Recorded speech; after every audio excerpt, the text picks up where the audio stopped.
So first things first, we've got to check that it's scaled, and it has been scaled but not very well, so I am going to scale it. But the first thing I'm going to do is get rid of these. Okay, it's these spines along the back are razor sharp. I've had one down the back of my fingernail before, and you do know that. Alright, so it's very, very important.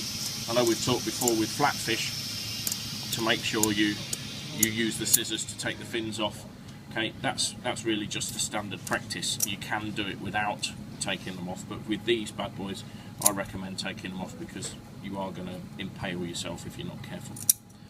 So I tend to take these off first, and then I'm going to scale it. That way I'm not going to sort of run my finger down the spiny bits. Okay, so the way to scale it, the best way, is just to do it under trickling running water, because I could do it with the back of my knife on the board and all the scales would be flicking everywhere, but if you do it under the trickling running water, then what the scales do, they don't run quite as far. Hold it by the head and scrape with the back of the knife up towards the head, and you can see that the scales are actually coming off. You can use the blade of your knife, but you'll probably blunt it. The back of the knife is just good enough for this job. Okay, scraping up towards the back of the head, because obviously the scales overlap each other going down, so it's streamlined through the water. So you can't scale it by going that way. You'll be there for hours, you're just smoothing over them. You need to come up against it.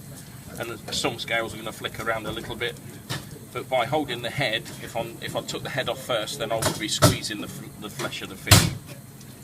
So.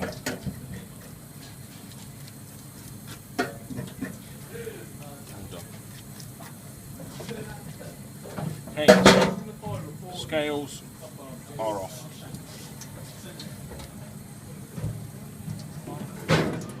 I'll clean the sink out afterwards. What I want to do now is gut it, okay? And you've got its little toilet hole just there on the bottom. So I can go in with the knife and I'm going to cut up to the head. I'm going to go in between where those two fins came off, okay? And cut right up into the back of the head. Could you leave the fins on if you wanted, as like a guideline? You could leave the fins on, but you can see the cartilage where I cut them off, and I've just gone in between them. And the easiest thing to do is get a grip of everything that's inside. Okay. We're just going to pull it out. Okay. With our trickling water again, just to make sure it's all nice and clean inside.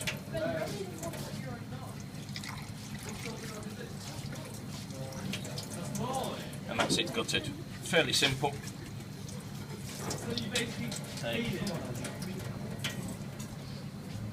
Okay, so nice sharp knife, hopefully. Whose is this?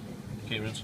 Okay, so nice sharp knife. Now we could just go in and down the backbone, but what I prefer to do, just especially while you're starting off doing it, it's quite difficult to get to the backbone by doing that. So using the whole blade of the knife, just about 1 millimetre in from the top, I'm actually going to cut to the bone. Go most of the way. That way I can get my knife straight in against the backbone and slide along it. And I'm only going in as far as the middle of the spine to start with. Okay, but I'm following the knife along. You can see how I'm scraping down the bone and it's nice and clean. What I'm now going to do is remove the flesh from the side of the bone, going up behind the head. So you've got the bit where the gills is, and then you've got this cartilage behind. And what I want to do is go in behind that. Okay, but you've taken a fin off there, and you can see where we've taken that fin off there. So I'm going to use that as a guideline to go in behind. Okay, and then I can loosen this bit out. Okay, so what we've done, we've loosened it out. You can actually see the spine just down there. And now with the bottom half of the fish, I'm going to ignore this bit for a minute because there's a rib cage there. Okay, and what I'm going to do, I'm going to go over the spine with the knife, and then I'm going to carry on following the backbone down. So I've removed that cleanly from the bottom. Okay. Now, what you can do is you can snip through those spine bones with the knife to get it off, but I actually prefer to use the fish scissors. Once I've got to the rib cage, you've got to go in between the ribs, but I can actually just snip up there, okay, and I can carefully take off that fillet. It's still actually got the ribs on there. What you can find is if you're trying to do it on the bone, what you end up doing is you're coming out through there and you're wasting all that little bit of fish. Okay, and if you do that on every fillet, you basically end up with a fillet that looks like that, and you've not got this bit of the belly on. Okay, so I'm going to do the same as the other side. Bone's nice and clean, as you can see. So once again, with the flat bit of the blade, I'm just going to cut down so that I can get the knife in, coming up towards the back of the head. Okay, I'm going to work away from myself until I get to the spine bone, bottom half of it. I'm going to go straight over, and then once again, I've got where you cut the fins off, so I'm going to come up behind that into the back of the head, so I can loosen that bit out. And then we can see again to come through. You can do it from this side this time. You can see it a bit better. And to get this fillet off, nice and clean. We've got the nice clean bones so that we can take the eyes and the gills out ready for stock. And just a little tip: if you are doing them for stock, I've found a thing recently. It's quite difficult to get there and get the gills out, but if you actually cut the whole of the head apart, it doesn't look very nice. But you can pull that out and you can actually see the gills in there. And it's easy with the scissors to just snip them straight out rather than trying to get in behind that bit to get them. It makes life a lot easier. Alright, so I'm going to give my hands a rinse. I'm going to rinse the excess blood off of the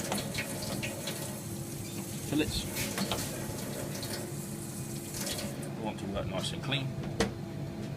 What I want to do now is go underneath these ribs.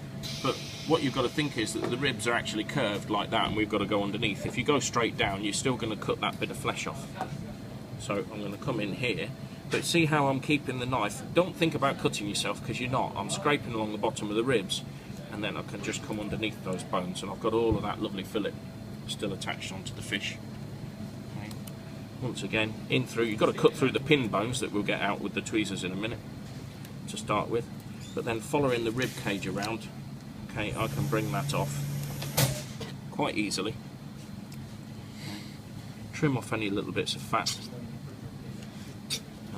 and the skirt off of that. Okay. Now, some people, very few, skin sea bass. I think the skin on sea bass and sea bream is so beautiful with that blue. I would cook it with the skin on, even if you're not serving it with the skin on. Okay. The rule is, if you're going to serve it with the skin on, you want the skin crisp. There's nothing worse than soggy skin.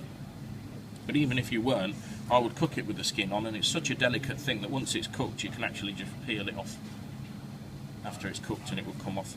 If I was serving it with the skin on, I'd serve it that way up. If I was serving it with the skin off, because there's a blood line down the side of the lateral line down there, I'd serve it that way up. But it is so easy to just peel the skin off after it's cooked. Okay, that's fine. And then it's just a case of pin boning, making sure you're pulling the pin bones out towards the head. Okay, because obviously they're going at an angle. If you pull this way, you're just going to tear into the flesh.